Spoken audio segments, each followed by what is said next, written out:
bukan sesuatu yang didapatkan, tapi aset paling berharga itu diri kalian sendiri. Aset yang paling berharga itu sering nggak punya angka di laporan keuangan. Contoh, kayak gue pribadi sekarang ya, mungkin kan bisa lihat di luar sana, gue punya uang puluhan miliar, ya cenderung bisa ngatur 200-an, gitu ya.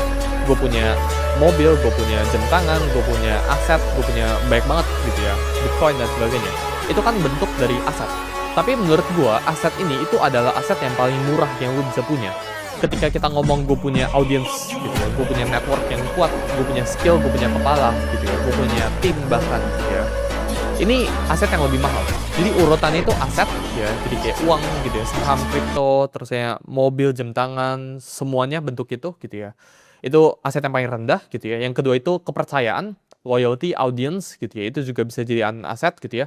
Human labor ini yang paling atas ya, level paling tinggi gitu.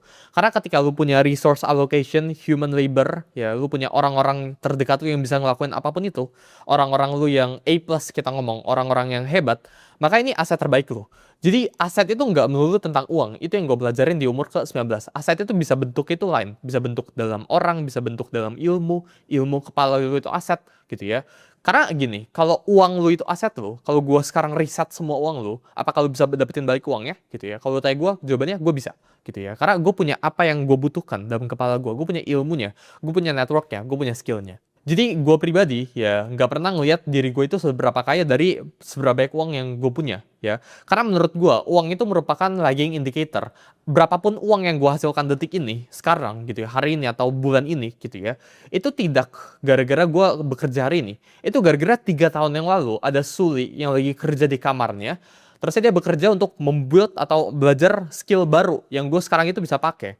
Gue sekarang bisa public speaking, gue sekarang bisa trading gitu ya. Itu bukan gara-gara hari ini gue bekerja, tapi gara-gara 1, 2 tahun, 3 tahun lalu gitu ya. Itu gue pelajarin sesuatu. Jadi uang itu adalah lagging indicator. Aset yang kalian punya itu skill. Ya, itu diri kalian, bukan uang.